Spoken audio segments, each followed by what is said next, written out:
ఓం శ్రీ గురుభ్యో నమ. ఓం శ్రీ మాత్రే నమ. శని శని గ్రహము చాలామంది కూడా ఎల్నాటి శని అని. ఎల్నాటి శని అంటే ఏంటంటే ఏదైతే రాశిలో ఉంటారో వాళ్ళకి జన్మశని అని, ద్వితీయ స్థానంలో వాళ్ళ రాశి నుంచి ద్వితీయ స్థానంలో శని ఉంటే దాన్ని దాన్ని కూడా ఎల్నాటి శని అంటారు. అంటే ఏదైనా రాశిలో వాళ్ళ రాశిలో జన్మంలో ఉన్న ద్వితీయంలో ఉన్న వ్యయస్థానమైన 12వ స్థానంలో ఉంటే దాన్ని ఎల్నాటి శని అంటారు.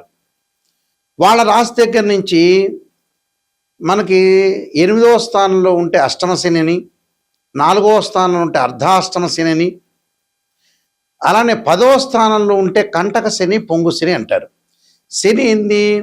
పనులలో కొంత ఆలస్యం జరగటం, ఆయు ప్రమాణం తగ్గటం, ఆరోగ్యపరంగా ఇబ్బందులు, చికాకులు, కోపాలు, ఏ పనులు జరగకుండా ఉండటం, దగ్గరికి వచ్చినట్టు వచ్చి పనులు, అవమానాలు, అనుమానాలు, గొడవలు, తగాదాలు, ధన నష్టము, ఆరోగ్యపరంగా ఇబ్బందులు, అంటే ఇలాంటివన్నీ కూడా చాలా డబ్బు పరంగా మోసపోవటం, ఇలాంటివన్నీ కూడా శని ద్వారా జరుగుతుంటుంది. అంటే శనిగ్రహం అనేది మన జాతకంలో బాగలేకపోయినా, గోచారీత్యా బాగలేకపోయినా ఇలాంటివన్నీ జరుగుతాయి. ఇప్పుడు శనిగ్రహము ప్రత్యేకంగా బుధుడి నక్షత్రంలోకి రాబోతుంది. అంటే శని మీనరాశిలో ఉన్నారు. మీనరాశిలో మే 17వ తారీఖు నుంచి శని రేవతి నక్షత్రమైన బుధుడి యొక్క నక్షత్రంలో ఉంటాడు. ఎప్పటి వరకు ఉంటాడు అంటే జూలై 27 వరకు ఉంటాడు. అంటే మే 15 నుంచి జూలై 27 వరకు శని రేవతి నక్షత్రమైన బుధుడి నక్షత్రంలో ఉండటం వల్ల ద్వాదశ రాశుల వాళ్ళకి ఎలాంటి ఫలితాలు జరగబోతున్నాయి అంటే శని బుధుడు మిత్రులు. అంటే ఒకళ్ళు శని గ్రహానికి బుధుడు మిత్రుడు అయితే బుధుడికి శని సముడు అవుతాడు. అంటే టోటల్గా ఇద్దరు కూడా మిత్రగ్రహాలే అని అర్థం. ఈ మిత్రగ్రహాల్లో శని మీనరాశి అయిన గురువు యొక్క రాశిలో ఉండటం, బుధుడు యొక్క నక్షత్రంలో ఉండటం వల్ల ఎలాంటి ఫలితాలు జరగబోతున్నాయి ఒకసారి తెలుసుకుందాం. ఇవన్నీ కూడా గోచారీత్యా చెప్పబడే ఫలితాలు. ధనుసు రాశి వారికి చతుర్థ స్థానంలో శని యొక్క ప్రభావం. అంటే ద్వితీయాధిపతి తృతీయాధిపతి అయిన శని చతుర్థ స్థానంలో ఉండి రేవతి నక్షత్రమైన బుధుడు నక్షత్రంలో ఉండటం వల్ల ఎలాంటి ప్రభావం ఉంటుంది? వ్యాపార పరంగా పెట్టుబడిదారులు రావటం, బిజినెస్ పరంగా డెవలప్మెంట్ జరిగే అవకాశాలు ఎక్కువ ఉంటాయి. వ్యాపార విస్తరణ ఉంటుంది, కానీ డబ్బులు వస్తుంటాయి కానీ ఎలా పోతాయో తెలియదు. అంటే ఏదో రకమైన ఖర్చులు బాగా పెరుగుతూ ఉంటాయి. అంటే ఫైనాన్షియల్ పరంగా ఇబ్బందులు కలిగే సూచనలు అనేవి బాగా ఎక్కువ ఉంటాయి. తల్లి యొక్క ఆరోగ్యం పట్ల అలానే హాస్పిటలైజేషన్ సంబంధించిన విషయాల్లో కూడా కొంత డబ్బులు ఖర్చు అయ్యే అవకాశాలు ఎక్కువ ఉంటాయి. అంటే కళ్ళు, నరాలకు సంబంధించిన వ్యాధులు, వాత రోగాలు, వృత్తి వ్యాపారంలో కూడా తగిన ఆదాయము కలుగుతూ ఉంటుంది, మళ్ళీ ఖర్చు అయ్యే అవకాశం ఉంటుంది. భయము, ఆందోళన కలిగే అవకాశాలు, కుటుంబంలో స్త్రీలకి అలానే పిల్లలకి వైద్యము కొరత ఎక్కువగా ఉండటం, పూర్వపు రుణాలని మనం తీర్చలేకపోవటం, కొత్తగా రుణాలు చేయాల్సిన అవసరం వస్తుంటుంది. అతి నిద్ర, అనవసరమైన ప్రయాణాలు, వేళ తెప్పిన భోజనాల వల్ల కూడా ఆరోగ్యం అనేది కొంత మందగించే అవకాశం బాగా ఎక్కువ ఉంటుంది. అంటే అన్ని విషయాల్లో కూడా కొన్ని ఇబ్బందులు కలిగే సూచనలు అనేవి బాగా ఎక్కువ ఉంటాయి. అంటే ఆర్థిక పరంగా ఉండే సమస్యలు, ఆర్థిక ఆదాయం బాగున్నా ఆర్థిక పరంగా ఉండే సమస్యలు ఎక్కువగా ఉండటం, కుటుంబంలో తగిన ఆదాయం అనేది బాగా పెరుగుతున్న ఖర్చులు బాగా పెరగటం, తల్లి యొక్క ఆరోగ్య విషయంలో ఆరోగ్యపరంగా కొన్ని ఇబ్బందులు కలిగే సూచనలనే ఉంటాయి. అలాంటి ఇబ్బందులు రాకుండా చూసుకోవటం కూడా ఇంపార్టెంట్. విద్యార్థులకు అనుకూలమైన కాలం, డబ్బులు ఫైనాన్షియల్ పరంగా వస్తుంది. అలానే వివాహ శుభ కార్యక్రమాల్లో పాల్గొంటారు, చదువులకు కూడా కొన్ని పెట్టుబడులు పెడతారు, విదేశాలకు వెళ్ళటం వల్ల కూడా డబ్బులు ఖర్చు అయ్యే సూచనలు అనేవి ఎక్కువ ఉంటాయి. కాబట్టి ఏదైనా సరే డబ్బు పరంగా అదుపు చేసుకోవాలి. పొలాలు, ఇళ్ళు కూడా కొనుగోలు చేసే అవకాశాలు బాగా ఎక్కువ ఉంటాయి. కాబట్టి నేను చెప్పిన కొన్ని పరిహారాలు చేసుకొని ముందుకెళ్ళండి, మీకు మంచి జరిగే అవకాశాలు ఖచ్చితంగా ఉంటాయి. శని యొక్క దోషం ఉన్న వాళ్ళు ఖచ్చితంగా ఎల్నాటి శని కానీ జన్మ శనిలో ఉంటే ఏం చేయాలి? గోచారరీత్యా ఎవరికైనా సరే ప్రజెంట్ మీనరాశి వాళ్ళకి జన్మంలో శని ఉన్నాడు. ఒకవేళ వారి యొక్క జాతకంలో శని బాగలేకపోయినా ఆ లగ్నం నుంచి శని మహర్దశ జరుగుతున్నా, శని అంతర్దశలు జరుగుతున్నా, విదిశ జరుగుతున్నా, ప్రాణదశ సూక్ష్మదశ జరుగుతున్నా, శని బాగలేకపోయినా వారి జాతకంలో కేవలం నాట్ ఓన్లీ ట్రాన్సిట్ సిస్టమ్ అంటే బర్త్ చార్ట్లో కూడా బాగలేకపోతే, అంటే బర్త్ చార్ట్లో బాగలేకపోయినా, గోచారరీత్యా బాగలేకపోయినా శని యొక్క దోషానికి పరిహారం చేసుకోవాలి. ఆ పరిహారాలు ఎలాంటి పరిహారాలు అంటే జన్మశనిలో గోచారరీత్యా ఉండి బర్త్ చార్ట్లో బాగలేకపోతే శని యొక్క స్తోత్ర పారాయణం చేయాలి. దక్షిణాకాళి యొక్క స్తోత్ర పారాయణాన్ని శనివారం చేయటం, నీలాంజన సమాభాసం రవిపుత్రేమాగ్రజం ఛాయామార్తాండ సంభూతం తం నమామి శనైశ్చరం అనే మంత్రం చక్కగా చదువుకోవాలి. నువ్వుల దానము, నల్లని వస్త్రాన్ని దానం చేయాలి. నల్లని మేకు, నల్లని వస్తువులు ఏదైతే సరే, నల్లని చెప్పులు, గొడుగు దానం చేయటం మంచిది. అలానే ఇక్కడ జాతకపరంగా ఇప్పుడు మేషరాశి వాళ్ళు ఉన్నారు. మేషరాశి వాళ్ళకి ఏ విధంగా ఉండబోతుంది అంటే మేషరాశిలో జన్మించిన వాళ్ళు కానీ, ద్వాదశ రాశుల్లో జన్మించిన వాళ్ళు కానీ, మేషరాశి వాళ్ళకి ఎలా ఉంటుంది? 12వ స్థానంలో శని ఉన్నాడు ఇప్పుడు ప్రజెంట్. 12వ స్థానంలో శని ఉంటే ఎలాంటి పరిహారం చేసుకోవాలి అంటే వాళ్ళు తప్పకుండా నల్లని ద్రాక్షారసంతో శనికి అభిషేకం చేయాలి. నీలాంజన సమాభాసం రవిపుత్రేమాగ్రజం ఛాయామార్తాండ సంభూతం తం నమామి శనైశ్చరమని నల్లని ద్రాక్షారసంతో అభిషేకం చేయాలి. చేయటం వల్ల శని యొక్క దోషం పోతుంది. అలానే కుంభరాశి వాళ్ళకి ద్వితీయ స్థానంలో శని ఉన్నాడు. కుంభరాశి వాళ్ళకి ద్వితీయ స్థానంలో శని ఉంటే ఏం చేయాలి అంటే శని జపం చేయటం, శనైశ్చరుడు యొక్క తిలలతో హోమం చేయాలి.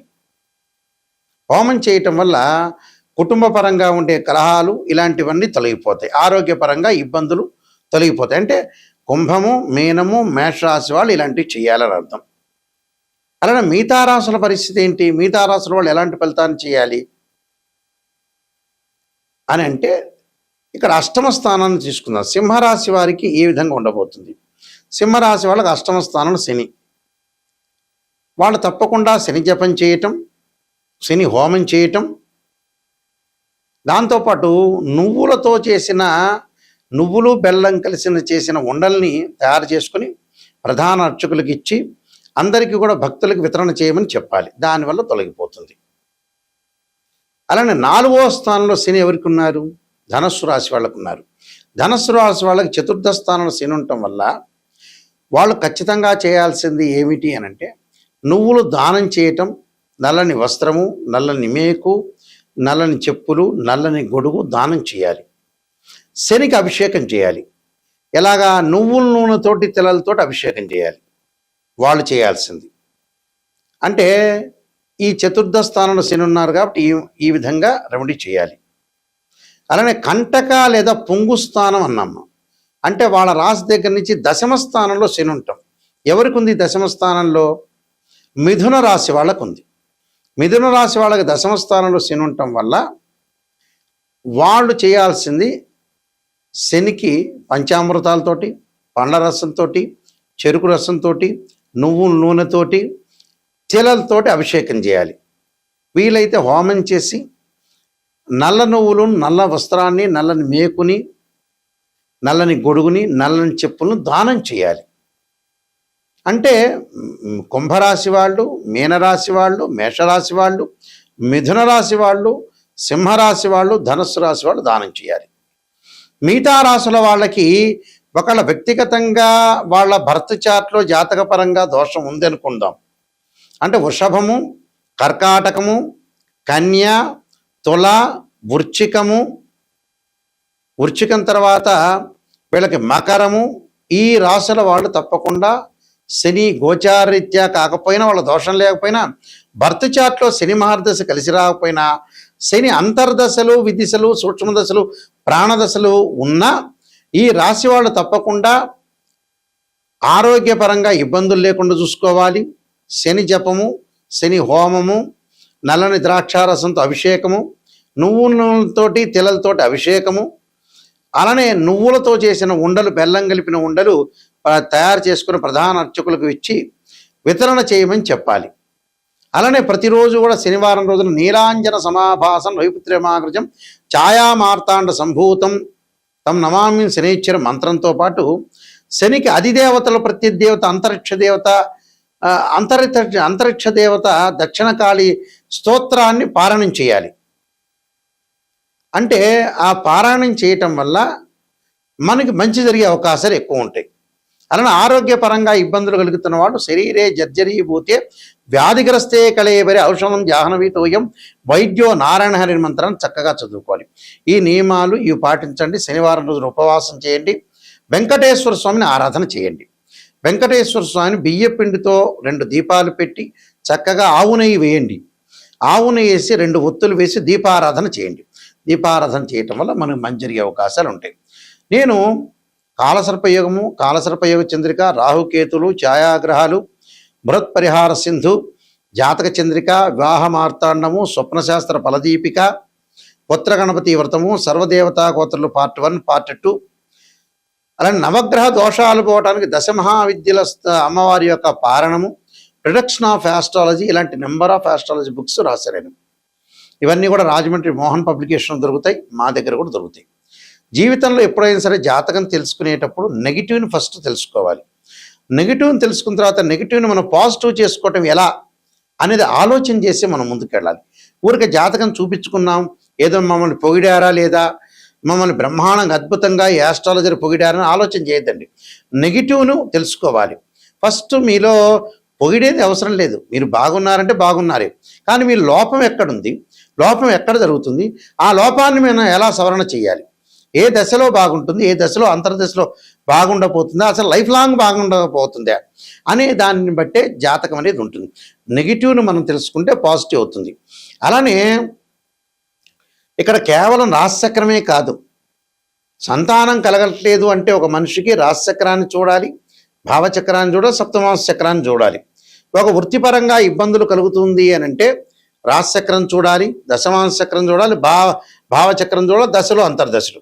ఒక అమ్మాయికి కానీ అబ్బాయికి కానీ వివాహం జరగలేదంటే రాశిచక్రము, నవాంశం, భావచక్రం, అలానే మనకి దశలు అంతర్దశలు, ఇవన్నీ కూడా డివిజనబుల్ చార్ట్స్ అంటారు. మ్యాథమెటికల్ క్యాలిక్యులేషన్ వేసి డివిజనబుల్ చార్ట్స్లో మనం చూడాలి. అలానే ద్వాదశ భావాలను అనాలిసిస్ చేయాలి. తనుభావానికి రవేధిపతి, ద్వితీయ భావానికి గురువు, తృతీయ భావానికి కుజుడు, చతుర్థ భావానికి చంద్రుడు, పంచమ భావానికి గురువు, సోదర భావానికి కుజుడు, అలానే ఇక్కడ ఏదైతే సప్తమ భావానికి శుక్రుడు, ఇలాంటి ద్వాదశ భావాలు అంటే ద్వాదశ భావాధిపతులు వేరు, రాస్యాధిపతులు వేరు, ఆ గడిలో ఉన్న గ్రహము వేరు. భావాధిపతి అంటే ఎప్పుడైనా సరే ఓనర్ అని అర్థం. రాస్యాధిపతి అంటే బిల్డరు, బిల్డింగ్ కట్టించినవాడు.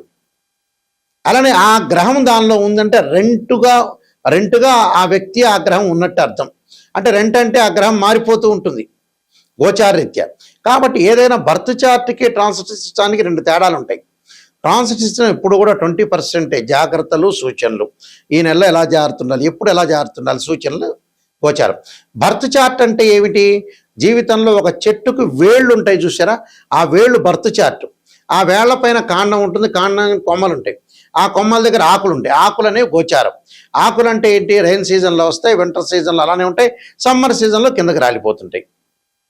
అంటే ఎప్పుడైనా మ్యాథమెటికల్ క్యాలిక్యులేషన్ వేసి డివిజనబుల్ చార్ట్ చూసి శని ఎక్కడున్నాడు, శని నీచ స్థానంలో ఉన్నాడా, ఉచ్చ స్థానంలో ఉన్నాడా, ఏ స్థానంలో ఉండబోతున్నాడు, ఏ స్థానంలో మంచిది అనేది మనం చూసుకొని జాతకరీత్యా క్లారిటీగా మనం ఒక డిక్లరేషన్కి రావాలి. జాతకంలో ఇలా ఉండబోతుంది తెలుసుకొని ముందుకెళ్తేనే మీకు మంచి జరుగుతుంది. అందువల్ల www.nayakanti.com కానీ .in కానీ చూడండి. స్క్రీన్ మీద స్క్రోలింగ్ అవుతున్న నెంబర్ నా దగ్గరికే వస్తుంది, నేనే మాట్లాడతాను, కన్సల్ట్ చేస్తాను. అందువల్ల ప్రతి విషయాన్ని కూడా కూలంకషంగా తెలుసుకోండి. నిజంగా తెలుసుకోవాల్సిన వాళ్ళు నెగిటివ్ తెలుసుకోవాలి, తెలుసుకుంటేనే మీకు మంచి జరిగే అవకాశం ఉంది. ఎవరైనా సరే నాకు ఫోన్ చేసేవాళ్ళు డాక్టర్ నాయకంటి మల్లికార్జున శర్మ ద్వారా బాగుపడాలి, నెగిటివ్ కూడా నేను తెలుసుకోవాలి, నిజాన్ని తెలుసుకోవాలి, సత్యాన్ని తెలుసుకోవాల్సిన వ్యక్తులు మాత్రమే నాకు ఫోన్ చేయండి. నా ద్వారా బాగుపడే వ్యక్తులు మాత్రమే నాకు ఫోన్ చేయండి దయచేసి. బాగుపడద్దు, పొగడండి అంటే వేరే జ్యోతిష్యుని సంప్రదించుకోండి. అదే క్లారిటీ నేను చెప్పేది మీకు.